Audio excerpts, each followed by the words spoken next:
you create your own meaning in life. Camus saw both of those as forms of denial. He says you're still not really looking life in the face because ultimately the universe is meaningless. That's why he didn't like to be called an existentialist, although his work does have some themes in common with that. The fourth way of confronting the absurd is to become an actor and try to live lives that pretend to have meaning within the context of stories. The fifth is to become another kind of artist, like a painter, somebody who creates works of art that have meanings as a substitute for living a life with a meaning. And the sixth is to become a political person, like a conqueror, somebody for whom power and government and the right way to use those things fills up their time and gives them meaning. All of these methods Camus considers and ultimately rejects. But the seventh and final method of confronting the absurd, the one that he actually recommends, is acceptance. Accepting that life is pointless, but that you are compelled to find a point to it anyway. But this acceptance isn't a kind of sad, passive, depressing acceptance. Camus thought it was an act of resistance against the universe itself. You look life square in the face. You don't deny it, you don't distract yourself, and you don't give in.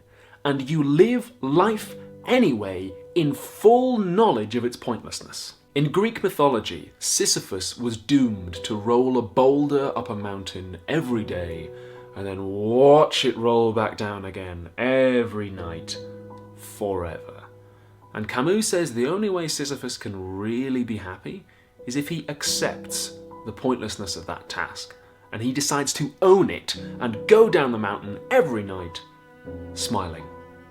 You can see how living in Nazi-occupied France informed a lot of these ideas. This feeling of fighting what looked like an unwinnable battle against uncaring forces indulging in pointless, inhuman destruction was a feeling that Camus was very familiar with day to day. The final line of the book is, "One must imagine Sisyphus happy." And then we come to 1953 and the premiere performance of Waiting for Godot. À l'époque, c'était en français, en attendant Godot. The English translation came 2 years later. In it, Vladimir and Estragon are engaged in what seems to be a never-ending, pointless and often repetitive task, waiting for Godot. Waiting for Godot is the whole reason that they are there, and yet he never turns up. So their situation is rather like someone else's we've just met.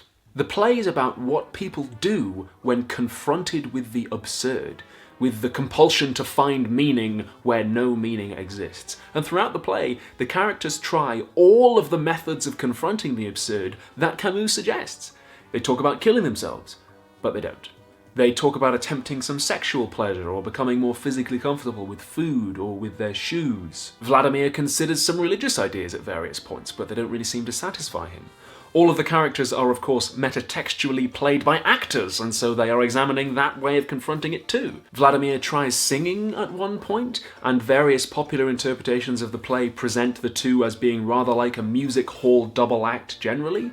One of the other characters, Pozzo, has a slave called Lucky. Having that power over him seems to be what gives his life a lot of meaning, or at least structure, but we see by Act 2 that it hasn't really made him better off. By the end of the play, Didi and Gogo seem doomed to wait for Godot forever. They don't seem to be able to accept the fact that if he exists at all, he's not coming. Interestingly, there is one character in the play who I think maybe does accept the absurd. They are charged with carrying a heavy burden, but when offered comfort and distraction, willingly go back to that burden and pick it up again. It's Lucky, the so-called slave. I think, at this particular stage of my artistic career, and I reserve the right to change my mind later, but I think that you could read Lucky as being Camus' model of the absurdist hero. Somebody who knows that their life is a pointless, horrible chore, but who gets on with it anyway. And when Lucky finally speaks to Vladimir, Estragon and Pozzo, they, and the audience, are incapable of understanding a word he's saying. You see what I mean? Waiting for Godot is just the staged version of the myth of Sisyphus. It's a work of philosophy presented as a play.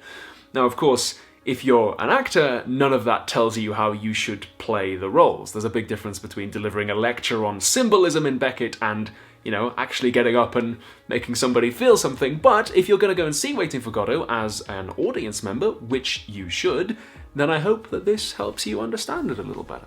Patreon.com/philosophytube is where you can resist the absurd by helping me afford rent and food. I could really use some assistance with that, so anything you can give is gratefully appreciated, and don't forget to subscribe.